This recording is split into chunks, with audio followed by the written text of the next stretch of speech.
예, 오늘 말씀은 사무엘상 24장에 나오는 말씀입니다.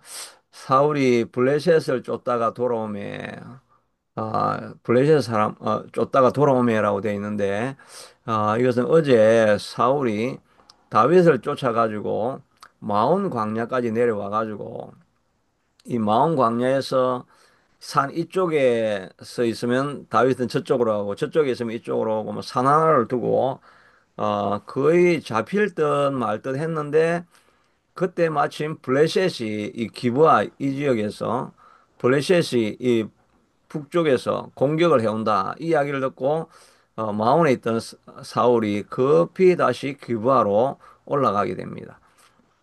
기부하러 올라가게 되니까 어, 다윗이 이 마온 광야에 있다가 다시 사해 근처에 있는 이 엔게디로 올라가게 됩니다. 요 엔게디 여기도 이스라엘 땅이 이 고도가 여기서부터 좀 낮다가 이렇게 쭉 높아지다가 그 다음에 요 요단강 이게 요단강이죠. 요단강 이쪽을 중심으로 해가지고 이렇게 쫙 떨어집니다. 떨어졌다가 다시 이쪽으로 가면 이제 고원 지역이 이렇게 되게 돼 있거든요. 그러니까 이렇게 점점 고도가 높아집니다. 높아지다가 여기서 싹 떨어지거든요. 그러니까 여기는 이쪽 사해 근처 여기는 무슨 광야가 그 평야가 있는 것도 아니고 아주 험난한 그런 지역입니다. 아무것도 없는 이제 광야나 이게 마온 광야나 뭐 엔게디나 거의 동굴만 있고 험난한 지형에 이렇게 살아가게 됩니다. 다윗이 왕이 되기까지는 이렇게 험난한 과정들을 다 지나가게 되어집니다. 그런데 이제 우리가 잘 알고 있는 사건이죠. 오늘 본문에 있는 내용은 사울이 그 이야기를 듣고 누군가 사울이 다윗이 엔게디 광야에 있다라고 이렇게 하니까 다윗이 그 기브아 땅에서 내려와 가지고 엔게디 광야로 들어가서 잡으려고 하는데 우리가 잘 아는 것처럼 이제 뒤를 보기 위해서 동굴 안에 들어왔는데 그 동굴 안에 다윗과 병사들이 동굴이 아마 엄청 컸겠죠. 그리고 그 안에 600명이 다 막 거기서 살고 있었는지 아니면 잠깐 다윗도 자기 장수들하고 거기 그냥 잠깐 들어와 있었는지 다 사울이 뒤를 보기 위해서 들어오니까 이거는 정말 기회다라고 하면서 3절에는 다윗의 사람들이 이르되 보소서 여호와께서 당신에게 이르시기를 내가 내 원수를 내 손에 넘기리니 내 생각에 좋은 대로 그에게 행하라 하시더니 이것이 그날이 아닙니까? 하나님이 주신 원수를 갚을 수 있는 철호의 찬스를 하나님께서 기회를 열어주신 것이 아닙니까? 이렇게 하면서 부하들이 다윗을 부추기게 됩니다. 그러나 그때 다윗은 그냥 그 돈만 조금 베고 나서 이제 말하기를 아, 그러나 또 옷자락을 뱀으로 말미암아 다윗이 마음이 찔려 자기 사람들에게 자기 부하들에게 이르되 내가 손을 들어서 여호와의 기름 부음 받은 자를 받은 내 주를 치는 것은 여호와께 그만한 것이니 그는 여호와의 기름 부음을 받은 자가 됨이니이다 하고 하나님의 사람을 자기 손으로 벌하는 것은 하나님이 기뻐하지 않는 것이다라고 이렇게 제자들에게 그 부하들에게 말합니다. 그러니까 이런 것을 보면서 그 부하들이 마음에 그 감동을 받는 것 아니겠습니까? 지도자가 자기의 생명을 이제 이렇게 쫓기는 생활을 마감할 수 있는 절호의 기회가 왔는데 하나님을 더 경외하기 때문에 하나님의 사람에게 나는 손을 대지 않겠다. 이렇게 하는 것을 보면서, 이 밑에 따라가던 사람들이, 하나님을 섬기는 길은 어떤 길인가 하는 것을 말로 하지 않고, 설교하지 않고 다 배우게 되는 거죠. 그런 다윗의 삶의 태도가 이 밑에 있는 제자들의 마음에 깊이 들어가니까 나중에 다윗이 그 죽기 전에 내가 하나님의 성전을 짓기 위해서 모든 재물을 다 모은다고 하니까 그 밑에 있는 신하들도 자기 있는 재물을 다 모아가지고 다 그 성전을 짓는데 다 바쳐버리죠. 다윗을 쫓아가다가 사람들이 점점 다윗을 닮아가는 사람들이 되어지는 것입니다. 마음에 감동이 있고 다윗의 삶을 보면서 정말 존경하고 따르고 싶은 사람이 되려고 하면 이제 그 사람을 따라가는 거죠. 여러분들도 자꾸 따라오다가 우리 이 목사님을 따라서 예수님을 따라가는 게 아니라 이 목사를 따라가지고 사람이 점점 변할 수 있게 되기를 바랍니다. 그러려고 하면 제가 정말 이렇게 말만 하는 게 아니라 내 삶에서 정말 하나님 앞에 드리는 헌신 이런 거를 아, 경험하게 그렇게 해야 좋은 지도자가 되는 거죠. 바울도 자기가 예루살렘에 들어가면 죽을 것을 알고 막 퍼포먼스를 하면서 이 허리띠를 벗어가지고 손을 메어가지고 너 당신 들어가면 이렇게 곧 죽을 겁니다. 이 포박이 되고 감옥에 들어갈 것입니다. 이렇게 하면서 가지 말라고 그렇게 잡는데 다윗이 너희가 어찌하여 울어서 내 마음을 상하게 하느냐? 나는 복음을 전하다가 포박을 당할 뿐만 아니라 죽을 것도 각오하였느니라. 주님께서 주신 내 사명을 마치려 하면은 내 생명을 조금도 아까운 것으로 여기지 아니하노라고 하면서 그냥 불이 있는 그 화로가를 뛰어드는 마음으로 생명을 걸고 나아가는 이 바울의 삶을 사람들이 본 것 아닙니까? 그것을 보면서 사람들이 더욱더 복음을 위해서 어떻게 살아야 할 것인가를 배우고 밑에 참 제자들이 일어나게 되는 거죠. 어제 우리 가정 예배하면서 본문이 빌립보서 이제 1장 후반절인데 바울이 로마 감옥에 갇혀 있으면서 말하기를 내가 감옥에 갇혀 있는 것이 오히려 내게 유익이 되었다. 감옥에 갇혀 있으니까 시위대에 있는 그 병사들, 고위 관료들을 지키는 사람들을 만나서 복음을 전하게 되고 또 고위 관료들에게 복음을 전하게 되니까 오히려 이 일이 얼마나 잘된 일이냐. 그렇게 하면서 오히려 빌립보에 있는 사람들에게 격려하고 있는 이런 그 내용이 나오죠. 근데 그런 걸 보면서 정말 바울이 감옥에 들어가 있으니까 오히려 사람들의 마음이 오히려 더 담대함을 얻고 복음을 전하는 사람들이 더 많아졌다고 합니다. 다윗이 야 복음을 좀 전해라. 전도를 좀 해라. 전도. 왜 전도를 하지 않냐? 하나님이 하신 말씀인데 전도를 해야 교회가 부흥이 되지 않냐? 이렇게 하면서 강단에 서가지고 말만 한 게 아니라 바울이 복음을 전하다가 감옥에 들어갔다고 하니까 바울은 설교하지도 않았는데 그냥 따라가던 사람들이 바울도 복음을 전하다가 감옥에 들어가는데 우리가 이게 평안이 있으면 되겠느냐. 그렇게 해서 더 많은 사람들이 열심으로 나아가서 복음을 증거했다고 하는 내용들이 나오죠. 그러니까 이 말을 아무리 하는 것보다 삶으로 그냥 살아내고 있으면 하나님이 사람의 마음을 감동시켜서 그 복음이 전해지게 되어지고 교회가 일어나게 되는 거죠. 한동대가 세워질 때 그 김영길 총장 있죠. 김영길 총장이 그 돈이 들어와야 되는데 자기가 그냥 학자인데 그 이사장 그 학교를 세운 그 사람이 그 사업가죠. 사업가가 세워놓고 김영길 총장한테 당신이 와가지고 이 학교 좀 총장을 하라고 하니까 총장은 이 어드미니스트레이션이잖아요. 어드미니스트레이션에 대해서는 이 김영길 총장이 학자가 그런 거 잘 못하잖아요. 이런 거 뭐 서류 작업도 해야 되고 이렇게 하는 거 잘 못하는데 그런데 하여튼 하나님의 부르심을 받고 자기가 딱 가니까 그 설립자의 회사가 부도가 나가지고 돈이 없다는 거예요.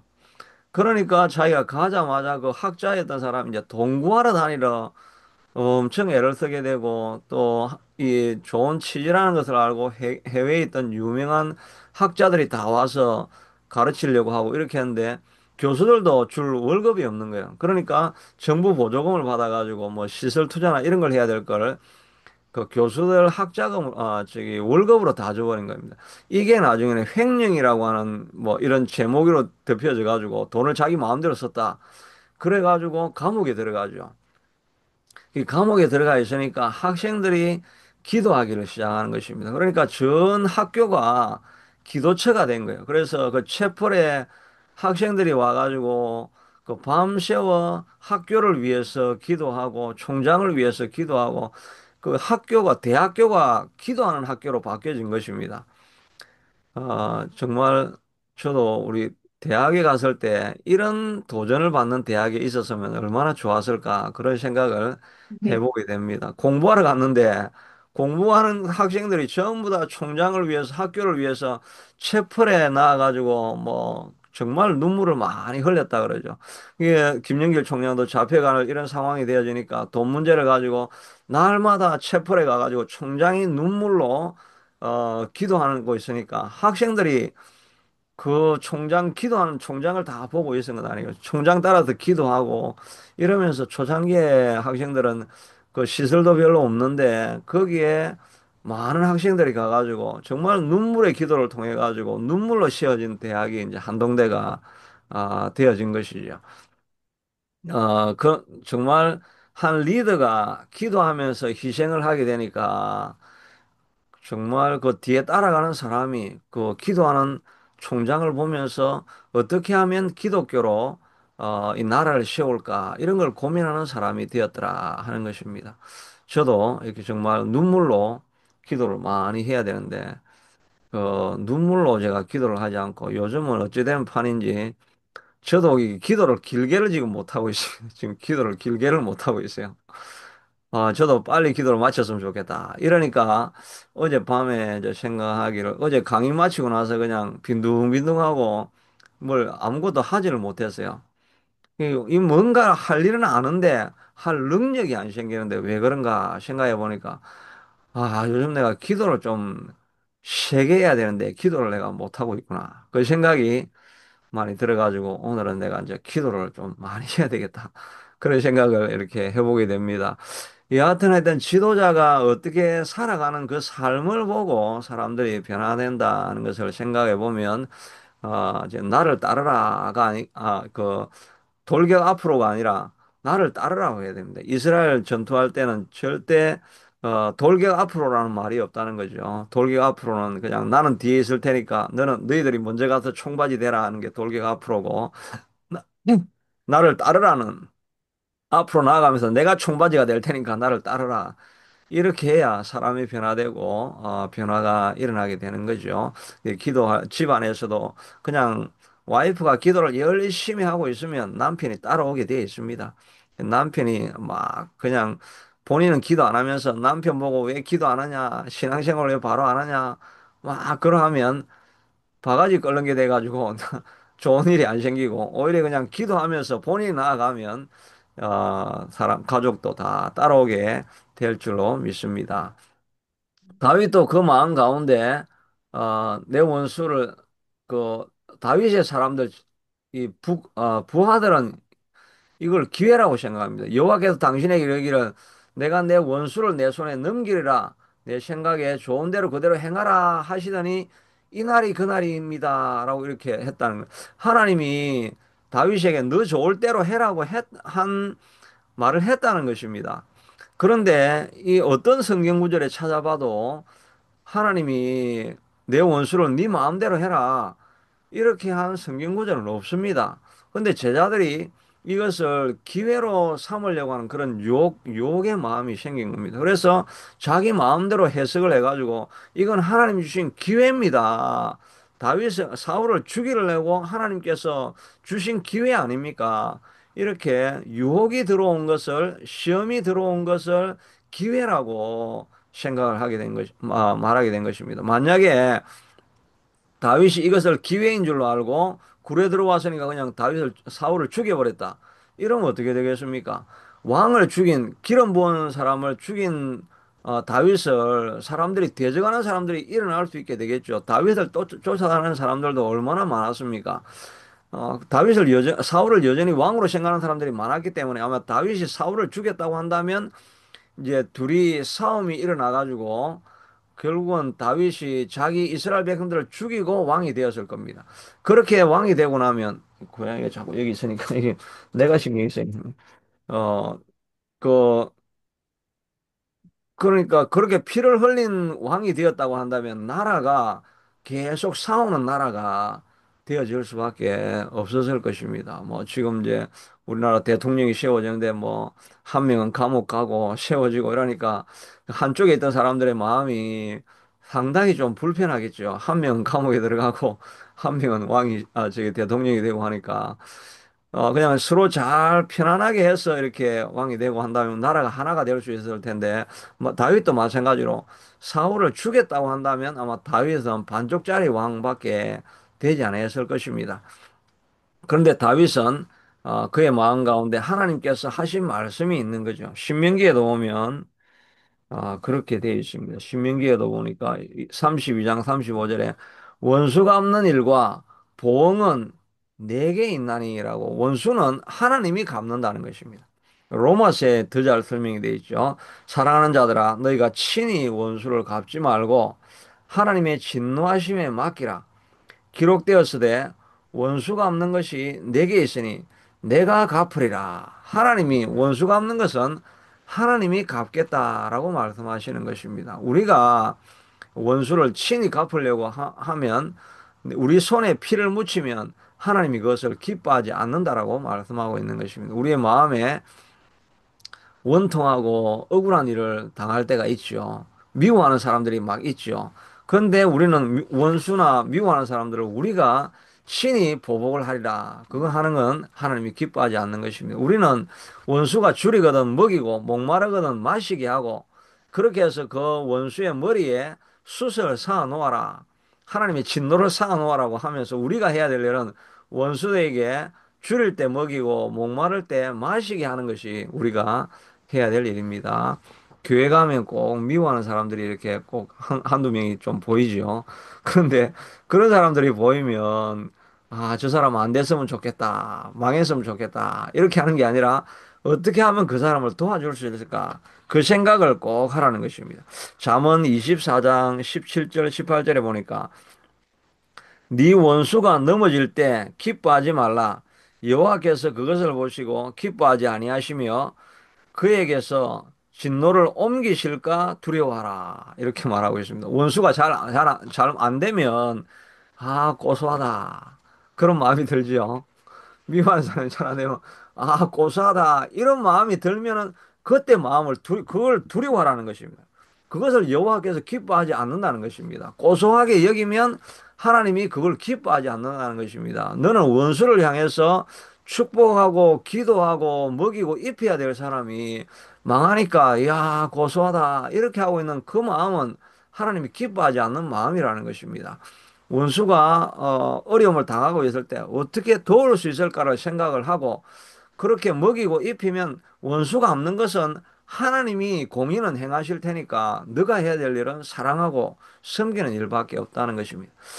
다윗은 이 하나님의 원리와 하나님이 주신 말씀을 마음에 늘 두고 있었으니까 하나님의 뜻이 무엇인가를 알고 뜻대로 행하게 되는 것입니다. 그것을 보고 제자들이, 그 부하들이 어떻게 저럴 수가 있나라고 하지만 결국은 하나님의 다윗이 하나님을 쫓아가는 것을 보게 되니까 부하들도 다 따라가게 되어져서 믿음의 사람들로 성장하고 자라게 되는 것을 보게 되지요. 다윗이 이렇게 어려움을 잘 견뎌낼 수 있었던 것은 유혹에 넘어가지 않을 수 있었던 것은 시편 142편에 보니까 다윗이 굴에 있을 때 여기 이 굴이 바로 이 무슨 굴입니까? 이 엔게디 동굴에 있을 때 지은 시입니다.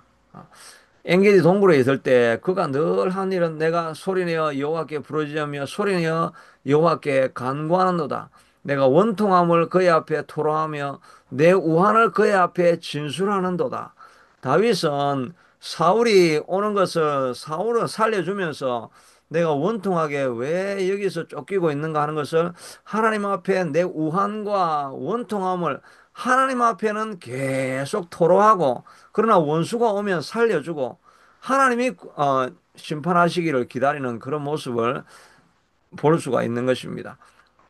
우리가 해야 될 일은 어려운 일을 당할 때, 애매하게 고난을 당할 때, 이런 환란의 시험을 지나갈 때는 원수를 내가 갚으려고 하지 말고 우리는 하나님 앞에 계속 토로하면서 하나님 앞에 나아가야 될 것입니다. 우리의 원수가 누굽니까? 우리의 원수는 저는 지금 게으름입니다. 게으름이 제 원수입니다.